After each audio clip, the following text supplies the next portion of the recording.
Thanks for joining. Nice to see everybody here. I'll just say this is the Abbott only went out yesterday. We're going to be doing this 3 times a week.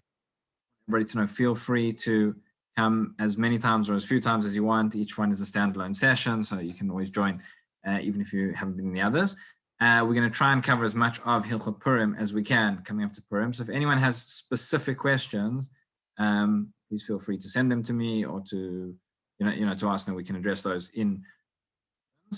For today, we're not going to quite get onto Purim yet. We'll get there soon, but I wanted to talk about a couple of the halachot leading up to Purim, and especially with a little bit of a twist this year as well. So, starting this Shabbat and then coming up to next Shabbat. When is Purim? Yeah, this Shabbat and next Shabbat as well. So we have Shabbat Shkalim and Shabbat Zachor. So I just want to look very quickly in terms of what we have special readings on both of those Shabbatot. What are those readings about? Where do they come from? Why do we have to hear them? Does everybody have to hear them? And what do we do if our shuls are closed and we aren't able to hear them? So the first one, the Mishnah in Megillah talks about, by the way, I didn't say as well, this is not going to be such a text-based shiur, more talking things out. We'll look at some sources inside, but if people, obviously it's a limited time as well, people would prefer something a bit more text-based, so just let me know. We can alter accordingly. So we have four special Shabbatot leading up to Purim, and then after Purim, as people probably know, we have Shabbat Shkalim, which is the first one. Then we have Shabbat Zachor, where we remember, and then we have Shabbat HaChodesh and Shabbat Parah. Right? 4 special readings where we take out 2 Sifrei Torah each of those weeks. This week actually is something which doesn't happen very often, where we take out 3 Sifrei Torah, because we have Shabbat and Rosh Chodesh and Parshat Shkalim all together, and we read from each of those Sfarim. What is Shabbat Shkalim? Where does it all come from? So this is the section that we have from the end of Ki Tisa. It talks about the Shkalim that each person would donate a half shekel coin to the Beit HaMikdash. On Purim itself, on Erev Purim, we'll have a remembrance to this, to Machatzit shekel, where we'll give certain money to tzedakah as well. And why do we have to do it now? What on earth has this got to do with Purim? So 2 reasons actually why we read it. One has something to do with Purim, and one has nothing to do with Purim. One has to do with the fact that it's connected to Rosh Chodesh Adar. The Mishnah in Shkalim tells on Rosh Chodesh Adar mashmi'in ala Shkalim. So this is the time that they would announce to everybody to bring their Shkalim, to bring their money to the Beit HaMikdash, because there was a collection which started from the month of Nisan. Starting from Nisan, they would have the new collection which they would use for the korbanot, for the sacrifices of the entire year. And the interesting thing is, every day there's the korban tamid which is brought. It's not brought on behalf of one individual, it's brought on behalf of everybody. How can millions of people come along and bring the same korban together? The answer is you can't. But we all have shutafut, we all have a partnership in those korbanot, and everybody would give their money, and that would all go into one big pot, and it was brought on behalf of all of Am Yisrael. That was brought, the yearly cycle for that was the beginning of Nisan, so 30 days before.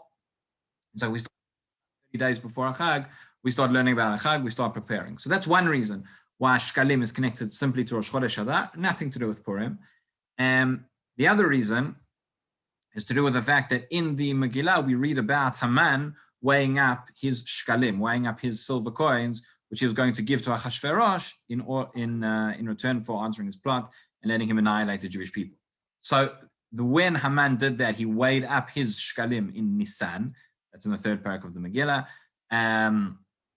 Tells us about that explicitly. So Chazal say, before he has a chance to weigh up his Shkalim, so to speak, before the descendants, right, every year, with the descendants of Haman and Amalek, that took place in Nisan. Therefore, we preempt that in Adar, and that's when we bring our Shkalim. So nowadays we don't actually bring the Shkalim, we read about the Shkalim. We have a special mafta, special haftarah from the Torah.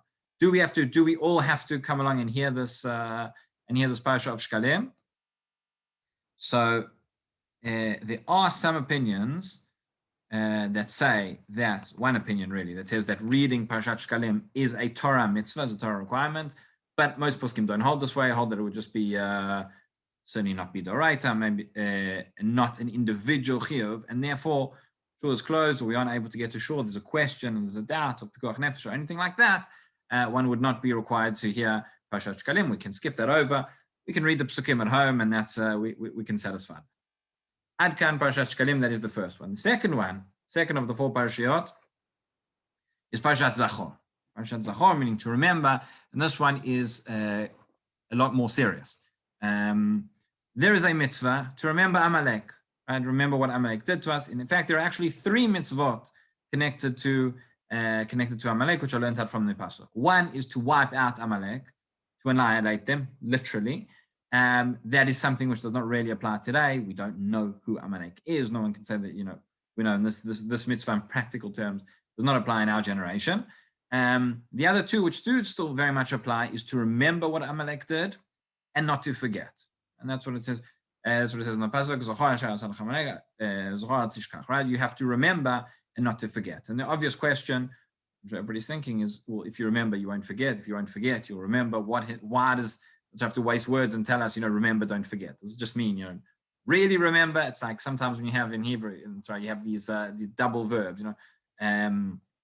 which they always translate as, you shall surely, right? You have ever heard that when it says, you shall surely remember, or you shall surely do this. But what is you shall surely? What does that mean? So the answer is remembering and forget. Chazal learn out actually refers to 2 different things. Not to forget something can be internal, can be in your mind, can be in your heart. You don't forget. You remember, it's in your consciousness. But that's not to forget. But to remember as well, what it's adding is that it's not enough just the fact we know that you don't forget. Not enough the fact that we know that it's in your heart and your mind, but you have to actively remember it. How do you actively remember something? You mention it, you speak about it, you write about it, you have to. So the Torah tells us we have to remember and not to forget. There are a number of places the Torah tells us we have to remember things. Anybody remember any of them off the top of their heads? Any mitzvot we have, any commands we have to remember? Not all at once, but feel free to unmute and say a few. Yetziat Mitzrayim. Yetziat Mitzrayim, yeah, fair. Right, we remember going out of Egypt. Actually, twice a day we have that mitzvah. Yeah.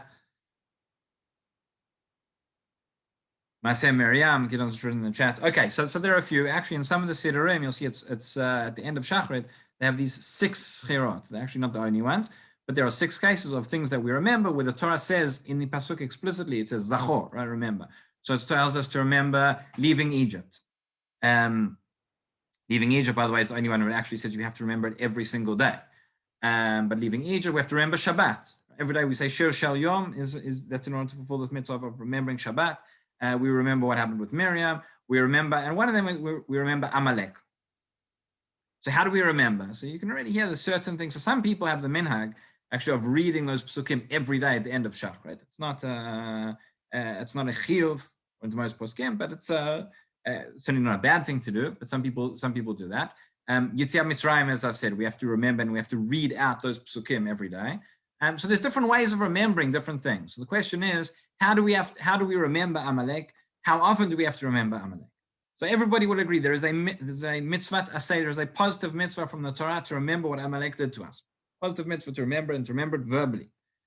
So now how do we do that? So the answer is there are 3 options and 3 ways, and this is a discussion amongst the Rishonim. There are those who say the way that you read it, the way that you remember, is you read this Parshat from the Torah. You read this Parshat from the Torah with a minyan in shul, and that's part of the reading, right? And that's why we have the minhag of Shabbat Zachor. This is where it comes from. This is the time when why the Shabbat before Purim? By the way, it doesn't have to be the Shabbat before Purim necessarily. It could be any time, in the year. The reason just before Purim, we already mentioned Haman in terms of the context of Shkalim. Purim is the time when we remember Amalek, we remember what Amalek did to us, and therefore it makes sense. The Shabbat before, we remember the first time we encountered Amalek. So one opinion says that you have to read it from the Sefer Torah. With a minyan, without a minyan, sure. What happens if somebody has a Sefer Torah in their home? We'll get to in a moment. Second opinion says you don't necessarily need to hear it from the Sefer Torah, but you need to hear it in the language that it's written in the Sefer Torah. Right? We're saying, remember, there's a certain formula, there's a certain way that it has to be said. It has to be said in those words. So you could open up a chumash at home and you could say those words, but that's the formula. It's not up to everybody to just decide how they want to remember. And the third opinion, this actually seems to be the Rambam and the Ramban, would say, you remember the way you remember. You write yourself a note, you can say it however you want to. So if a person just says, oh, remember that story of Amalek. Amalek were a terrible nation. They did such bad things to us. Maybe that's fulfilling the mitzvah, right? So those are the three three opinions, just to recap, going in reverse order. One opinion says you just have to remember, you can mention it in your own words, however you want, that would be fine.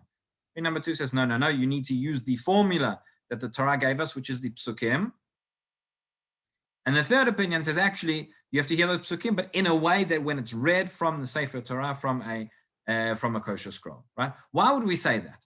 Why would we say that it's not just enough to, if we have to remember, right, we've never heard of this. We mentioned before Maaseh Miriam. We've never heard that everybody has to go to shul and hear the psukim about Miriam. We've never heard even Yetziat Mitzrayim. We've never heard that you have to go to shul, you have to hear from the Torah talking about the psukim of Yetziat Mitzrayim. Shabbat, we've never heard it. Why would it be different? Maybe, I mentioned before, there are three different mitzvot, right?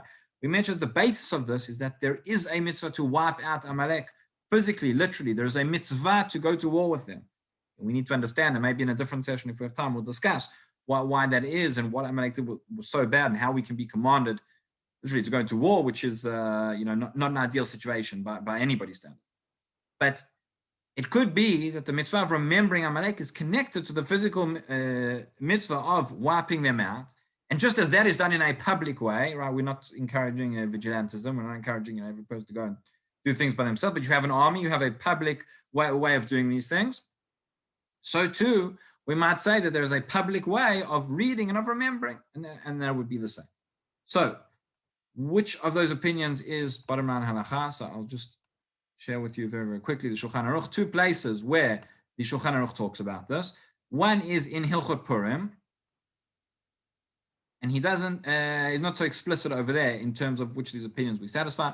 He says like this, in Sif Bet over here, where I'm highlighting, B'Shabbat Shnia, on the second Shabbat, second, referring to the second of these four, which we mentioned, Be'echad Koreh Parshat Shavua, in one of these Sifrei Torah, you'll read the ordinary Parsha, U'B'Sheni Koreh Zachor Tashas Halacha Amalek. In the second one, you'll read this Parsha of Zachor. Okay, but does that mean we have to read like that? What if a person's unable to? Shulchan Aruch doesn't say over here. I'll say everybody agrees, even according to those opinions that say that if you can fulfill the mitzvah by saying it however you want, everybody agrees that by reading it from the Sefer Torah, you would certainly fulfill the mitzvah. In Hilchot Sefer Torah, Hilchot Kriyat Torah, when the Shulchan Aruch is talking about who has the obligation to read, if it's an individual, if it's the public, etc., he does mention over here, I'm not going to read the whole thing, but he just mentioned at the end, Kol Zeino Inyan Parshat Zachor Parshat Para, which maybe we'll talk about another time, but Parshat Zachor says the Shulchan Aruch Shem Ba'asara Midoraita Shetzarich Lechaven U'Neshama Mipi Hakriyah. That this has to be with the minyan. A person has to hear it. A person has to have intention to hear and to fulfill the mitzvah when they hear it. So therefore, Shulchan Aruch seems to indicate that yes, the way we fulfill this mitzvah of remembering Amalek, we have to hear it from the Sefer Torah. We have to go in shul and we have to hear it like that. So now, just to end off, the question is in our situation, which is clearly not optimal, not a normal year, not everybody's able to come to shul. Some shuls might be closed and you can't hear it. So what should you do? So we've already seen there are opinions in the Rishonim that say you could just fulfill it by hearing from a Chumash, by reading from a Chumash, not by a Sefer Torah. So therefore, the psak and the advice for this year is as follows. I would say, on Shabbat, Parshat Zachor, everybody should have the Chumash, should open up to the psukim in Parshat Ki Tetzei, and they should read those psukim in order to fulfill the mitzvah of hearing Amalek. That at least would satisfy, according to those opinions, that you don't need to hear from a Sefer Torah.